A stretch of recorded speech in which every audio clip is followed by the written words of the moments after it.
Hello दोस्तों, welcome to sleepy classes. दोस्तों आज हम 5 मोस्ट इंपॉर्टेंट जो एमसीक्यू है साइंस एंड टेक के ऊपर करेंगे। जैसा कि अपना पास्ट रिकॉर्ड बहुत अच्छा है, तो कोई भी अगर जैसे आप सब्जेक्ट प्रिपेयर कर रहे हो, ऐसा नहीं बोल रहा हूँ कि सिर्फ साइंस एंड टेक, कोई भी सब्जेक्ट प्रिपेयर कर रहे हो तो कुछ उसके अंदर चीज़ें होती हैं जो हमारे इंग्रेडिएंट होते हैं, उसके ऊपर बात करेंगे। उनमें से दोस्तों एक आता है एनसीईआरटी। तो जैसे मान लो आप प्रिपरेशन कर रहे हैं, जो नए बच्चे हैं जिन्होंने अभी मतलब इसमें कदम रखा है, बेसिक कंसेप्चुअल क्लैरिटी नहीं है, तो उनके लिए काम है कि वो पहले जो है एनसीईआरटी को एक बार देखें। उससे क्या होता है कि बेस बन जाता है। दो काम हो जाते हैं, एक बेस बन गया, दूसरा हमें पता चल गया कि हम डिफरेंट है ना सब्जेक्ट पढ़ते हैं। मतलब एनसीईआरटी इतनी ज़्यादा वास्ट नहीं होती जितनी बाकी सब्जेक्ट जो बाद में हम पढ़ते हैं वो होते हैं। तो बेस तो एक बनाते हैं, दूसरा हमें पता चल जाता है कि हमें वो यूपीएससी का जो पूरा सिलेबस है क्या हम उसको करना चाहते हैं या नहीं। तो ये काम अपना जो है पहले साल के अंदर ही हम कर सकते हैं। तो इस तरह से आप जा सकते हो। और जो बच्चे जो ऑलरेडी प्रिपरेशन के अंदर हैं, जिन्होंने हमारी क्लासेस लगा ली हैं, उनके लिए क्या है कि यहाँ पे जो है कुछ टर्म्स हैं। टर्म्स आपने सुना होगा जो एनसीईआरटी के अंदर आती हैं, हिस्ट्री की नहीं, इवन जो आप देखोगे जैसे साइंस एंड टेक की, अगर हम 11th-12th की बात करें, वहाँ पे भी बायोटेक्नोलॉजी के अंदर एक चैप्टर था जिसके अंदर माइक्रो सैटेलाइट डीएनए और ये वो चीज़ें वहाँ पे हैं। तो इस हिसाब से हमें जो लगता है कि एनसीईआरटी को आपको पढ़ना चाहिए, कुछ टर्म्स हैं उनको नोट डाउन कीजिए, उसके अंदर आंसर निकालना चाहिए। अगर आपको लगता है कि आपके पास इतनी एनसीईआरटीज़ अवेलेबल नहीं है या आप नहीं कर पाते, तो फिर आप यहाँ पे इस कोर्स को भी ले सकते हैं, है ना। जो नए बच्चे हैं उनको मैं चाहूँगा कि वो तो लें, क्योंकि इसका बहुत ज़्यादा बेनिफिट होने वाला है। तो ये आपको एक करना है। तो यहाँ पे आप दोस्तों इसको कोर्स को अवेल कर सकते हैं एक कोड यूज़ करके, तो आपको डिस्काउंट मिल जाएगा। इसके अंदर जो है हमने जो खुद रिकॉर्ड की गई है, जैसे साइंस एंड टेक की मैं खुद रिकॉर्ड कर रहा हूँ, तो एनसीईआरटी है, वहाँ पे क्या चीज़ें मैं बताता हूँ, और उसके बाद जो है अपना बेसिक जो मेन है ना जो साइंस एंड टेक का कोर्स होता है, दोनों का लिंक है। इवन उसके अंदर बेसिक साइंस भी है। अगर आप कोई स्टेट का एग्जाम देना चाहते हो, वहाँ पे भी आपको बहुत ज़्यादा हेल्प मिलेगी। सिमिलरली बाकी सब्जेक्ट की हिस्ट्री से लेके, तो एक लिंक एस्टेब्लिश होता है। तो ये आपको ध्यान रखना है, चाहे खुद पढ़िए चाहे ज्वाइन कीजिए, वो आपका डिसीजन है, बट एटलीस्ट इसके ऊपर थोड़ा सा गौर करना जरूरी है। चलिए दोस्तों आज के क्वेश्चन देखते हैं। पहला क्वेश्चन ये है, आप यहाँ पे स्टॉप करके आंसर निकालने की कोशिश कीजिए। Why astronauts and objects float in space. तो मैं यहाँ पे थोड़ा सा बेसिक अंडरस्टैंडिंग जो होती है ना, अंडरस्टैंडिंग, उसके ऊपर फोकस करने की जरूरत मतलब उसके ऊपर फोकस है अपनी आज की क्लास। तो यहाँ पे जो पहला ऑप्शन है वो there is no gravity in space. Second, in a vacuum all object to fall at same rate. Third है microgravity can't be found on earth. Fourth है gravity of stellar bodies does not change. तो अगर हम यहाँ पे इसका answer निकालने की बात करें कि यहाँ पे ये बात करें कि आपने देखोगे एस्ट्रोनॉट जो है फ्लोट करते रहते हैं, उसका रीजन क्या है ना। तो उसका आंसर निकालने की कोशिश करते हैं। पहले माइक्रोग्रेविटी की बात करते हैं। माइक्रोग्रेविटी बेसिकली अगर हम देखें दोस्तों, microgravity is near zero gravity not at zero gravity, ये आपको ध्यान रखना है। तो यहाँ पे क्या अर्थ के ऊपर हम इसको जनरेट कर सकते हैं। स्पेस के अंदर जैसे इंटरनेशनल स्पेस स्टेशन के अंदर माइक्रोग्रेविटी क्रिएट करने की बात हो रही है, तो वहाँ पे माइक्रोग्रेविटी मिलती है, जिसकी वजह से क्या होता है कि चीज़ें फ्लोट करती हैं। वहाँ पे रिसर्च का बहुत सा बेनिफिट है। जैसे मान लीजिए अर्थ के ऊपर हम क्या करते हैं, एयरक्राफ्ट को ऊपर लेके जाते हैं, उसके बाद नीचे आता है, तो इस कंडीशन के अंदर माइक्रोग्रेविटी क्रिएट होती है, बंदा वेटलेसनेस इस तरह की महसूस होती है, तो अर्थ के ऊपर जनरेट कर सकते हैं। ऐसे ही इंटरनेशनल स्पेस स्टेशन वहाँ पे भी है। तो उस माइक्रोग्रेविटी को का बेनिफिट लेने के लिए जो है साइंटिस्ट ऊपर जाते हैं, वहाँ पे क्या है कोई रिसर्च वर्क करते हैं, क्योंकि उस जगह पे जहाँ पे नीचे को ग्रेविटी नहीं लग रही इतनी, वहाँ पे जो है एक फ्री फ्लो मूवमेंट होती है। ठीक है, अब ये तो बात ठीक है। दूसरी बात है कि अब सैटेलाइट कैसे घूमता है। जैसे मान लीजिए अर्थ है, ठीक है, अब अर्थ का ये ऑर्बिट है, यहाँ पे मान लीजिए इंटरनेशनल स्पेस स्टेशन है, ठीक है, लो अर्थ ऑर्बिट। तो क्या अर्थ की ग्रेविटी नहीं लग रही है, तो इट मीन्स ग्रेविटी तो वहाँ पे है। तो ऐसा तो नहीं है कि स्पेस के अंदर ग्रेविटी नहीं, ग्रेविटी है। बट अगर मैं आपको ये बोलूँ कि जैसे आप यहाँ पे अर्थ के ऊपर खड़े हो, तो यहाँ पे आपने एक बॉल फेंको तो वो नीचे गिर जाएगी, है ना, क्योंकि वो ultimately under the influence of gravity वो गिर जाएगी। और जोर लगाओगे तो दूर चली जाएगी, और जोर लगाओगे मशीन गन ये वो सब, और जोर लगाओगे इधर आ जाएगी, और जोर लगाओगे इधर आ जाएगी, और जोर लगाओगे तो एक टाइम आएगा वो इसी तरह हमेशा फॉल करती रहेगी।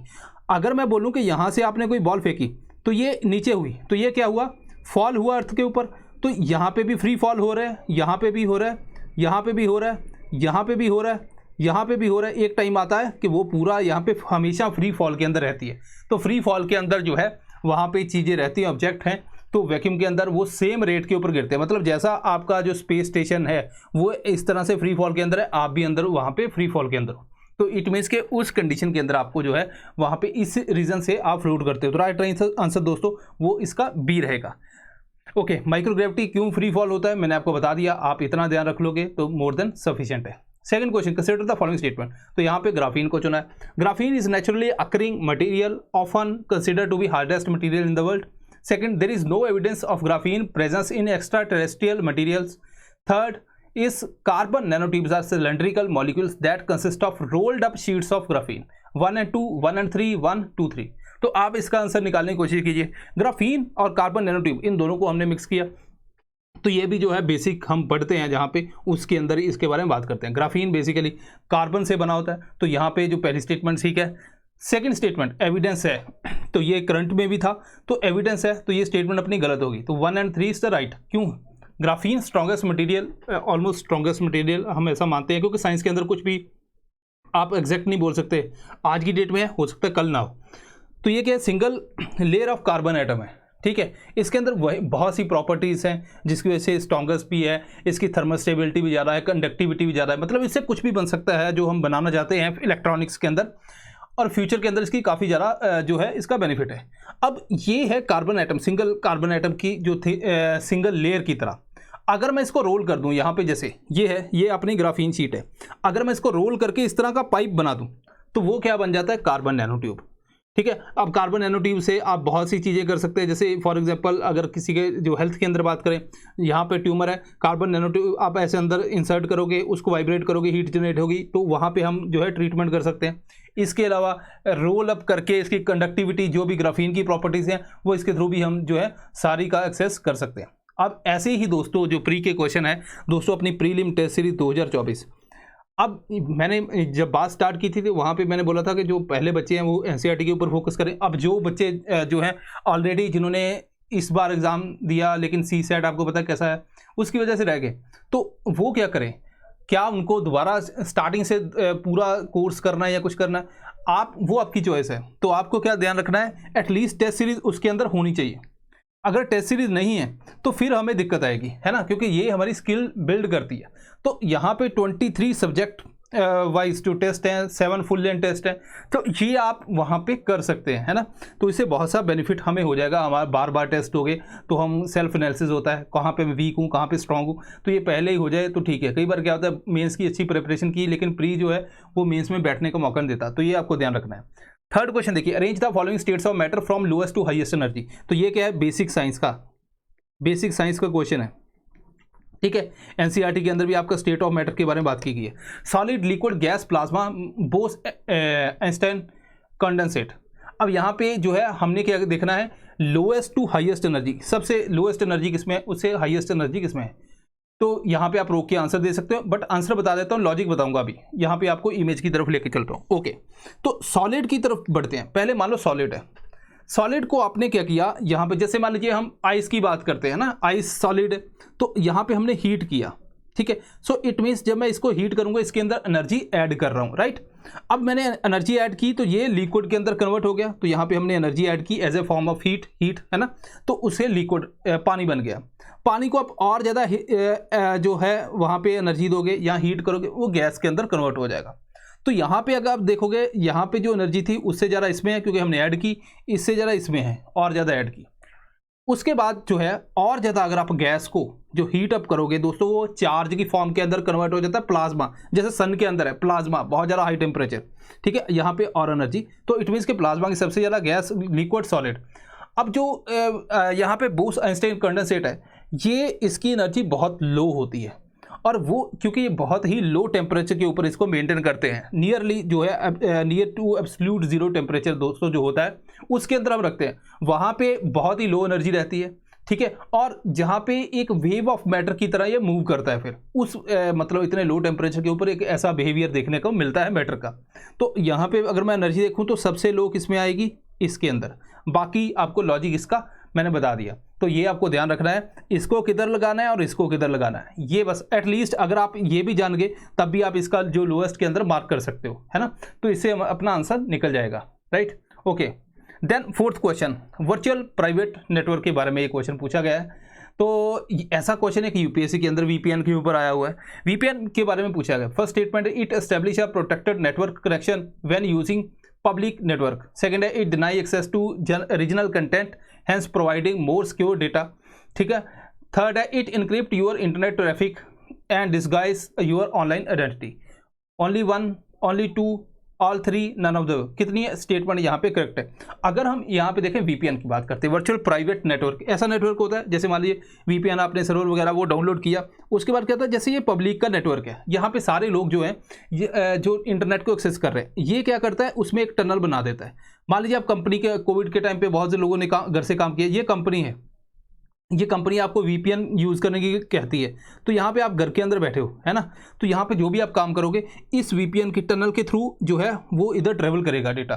तो मतलब अगर और कोई बहुत से लोग यहाँ पे जनरली इंटरनेट को एक्सेस कर रहे हैं, उनको ये टनल के बारे में नहीं पता चलेगा, राइट। इसको हम बोलते हैं वर्चुअल प्राइवेट नेटवर्क।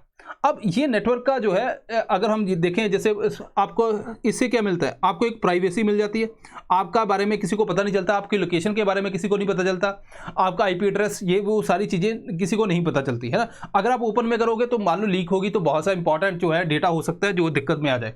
तो यहाँ पे क्या है, फर्स्ट स्टेटमेंट क्या कहता है, प्रोटेक्टेड नेटवर्क कनेक्शन है, बिल्कुल सही है। It deny access to regional content, ये स्टेटमेंट गलत है।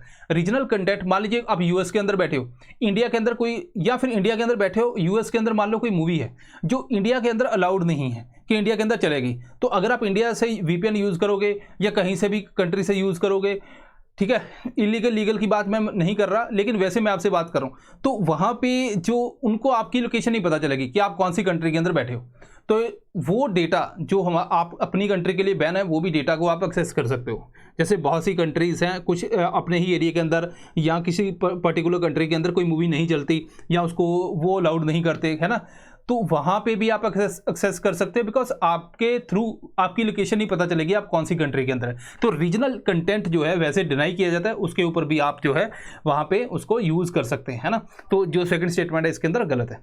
ओके, अभी गवर्नमेंट ने नए रूल लिया। गवर्नमेंट ने बोला कि जो वीपीएन सर्विस प्रोवाइडर है ना, मान लीजिए वीपीएन सर्विस प्रोवाइड कर रहे हैं, तो उसका रीज़न जो है वीपीएन कंपनीज को बोला गया कि आपको रीज़न नोट करना है, ठीक है। उनके जैसे कुछ रिकॉर्ड पर्सनल इंफॉर्मेशन जैसे name, email ID, phone number, IP address, ये सब नोट कर रहे हैं। गवर्नमेंट को ये लगता है कि यार अगर प्राइवेट नेटवर्क है, इसके अंदर कोई टेररिस्ट एक्टिविटीज़ के अंदर इन्वॉल्व है या कोई लीगल काम कर रहा है, तो उसका भी फिर एक्सेस नहीं मिलेगा, उसके बारे में हमें पता नहीं चलेगा। तो इसलिए गवर्नमेंट ने वीपीएन कंपनीज को बोला कि आपको ये सारा डेटा नोट करना है, कल को अगर उनको शक है या कुछ करना है तो हम उनको डेटा मिल सके। लेकिन कंपनीज इसका अपोज कर रही हैं कि भाई फिर फ़ायदा क्या वीपीएन का, है ना, अगर हमने सब कुछ ये चीज़ें नोट ही करनी है। तो ये सारी दोनों के बीच में अभी बात चल रही है। ओके, फिफ्थ क्वेश्चन है gravitational waves. Consider the following statement in context of gravitational waves. First है gravitational waves are ripples in the fabric of space time. Second है every massive object that accelerate produce gravitational waves. Third है they travel at speed of light. 1 and 2, 2 and 3 all of the above. Gravitational wave के ऊपर भी हमने जो है दोस्तों यहाँ पे क्वेश्चन एक ऑलरेडी पहले भी पिछले साल भी 2 बार किया है, लेकिन हर साल एक नया होता है, तो इस बार पे ही हम इसके ऊपर एक क्वेश्चन कर रहे हैं। बेसिकली ग्रेविटेशनल वेव्स क्या है, जैसे मान लीजिए हम बात करते हैं हम चीज़ों को कैसे देख पा रहे हैं, तो लाइट एक एज अ सोर्स है जिसके थ्रू हम देख पाते हैं, दूसरा आंखों के थ्रू हम देखते हैं, है ना। ऐसे ही जो इलेक्ट्रोमैग्नेटिक स्पेक्ट्रम की जब हम बात करते हैं, इसके अंदर रेडियो वेव्स है, माइक्रो वेव्स हैं, अल्ट्रावायलेट है, वायलेट है, या फिर विजिबल है ना, विजिबल है, उसके ऊपर बात करते हैं एक्सरे। तो मतलब इलेक्ट्रोमैग्नेटिक स्पेक्ट्रम काफ़ी ज़्यादा बड़ा है। अब इसके अंदर एक है विजिबल लाइट, तो विजिबल के थ्रू जो है जो चीज़ों को ऑब्जर्व कौन करता है, वो ह्यूमन, है ना। तो स्पेस के अंदर विजिबल लाइट ही थोड़ा और भी तो है, रेडियो वेव्स आ रही है, माइक्रोवेव आ रही है, अल्ट्रावायलेट आ रही है, तो डिफरेंट जो चीज़ें हैं हमारी आंखें जो हैं वो विजिबल के थ्रू देखती हैं। तो बाकियों को कौन ऑब्जर्व करेगा, इसके लिए हमने लेके आए टेलीस्कोप वगैरह, है ना। तो वो बाकी जैसे जेम्स वेब ले आए, अल्ट्रावायलेट, ये वो सारी वो डिटेक्ट करती है, इंफ्रारेड, ताकि वो जो बादलों से भी क्रॉस हो सकती है वो भी उसको भी डिटेक्ट कर ले, है ना। तो ये इन्फॉर्मेशन हम निकालते हैं टेलीस्कोप के, मतलब वो भी एक आंखों की तरह ही है।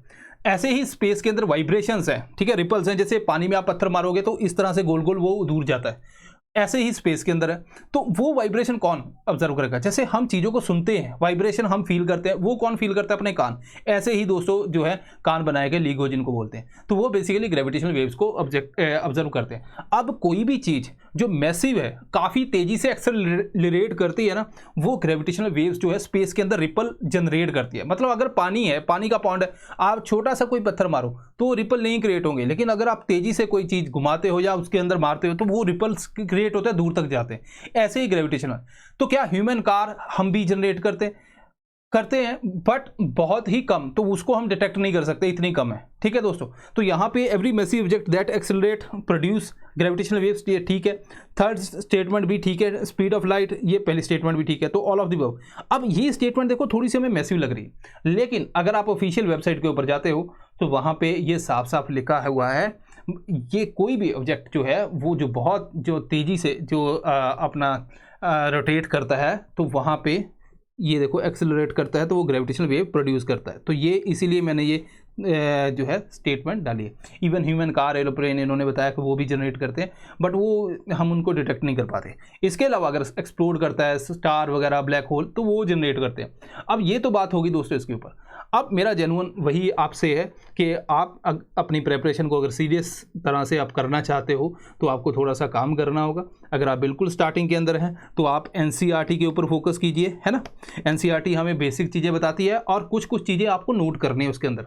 ऐसा नहीं कि मतलब बस बेसिक समझ के आपने कोई वीडियो देख लिया, कुछ भी आप उसको साथ में आपके पास होनी भी चाहिए, है ना, या पीडीएफ से, या फिर आप हमारा कोर्स ज्वाइन कर सकते हैं, जो भी मतलब आपकी इच्छा है। तो वहाँ पे एनसीईआरटी के अंदर आपने कुछ कुछ इंपॉर्टेंट चीज़ें नोट करनी है। उसके बाद आपका जो है कोर्स आएगा, ठीक है, जो भी कोर्स है आपने ज्वाइन किया तो वो तब उसकी वैल्यू बढ़ती है। दोनों के अंदर, दोनों को जब आप कंबाइन करोगे ये काम करना है, ठीक है। दूसरे, अगर आप ऑलरेडी दिए हुए हैं एक दो बार, तो आप टेस्ट सीरीज ज्वाइन कर लीजिए, चाहे हमारी करनी हमारी कर लीजिए, कोई और आपको लगती है तो वो भी आप ज्वाइन कर सकते हैं, आपकी मर्जी है वो तो। लेकिन मैं ये कहूँगा एटलीस्ट इतना काम करें ताकि हम आगे बढ़ें और ज़्यादा बेनिफिट हो। तो एटलीस्ट जो है इस काम को स्टार्ट किया तो ख़त्म भी हमें करना है। So this is all. I hope कि आपको ये पसंद आया होगा लेक्चर। मिलते हैं नेक्स्ट टाइम। Thank you.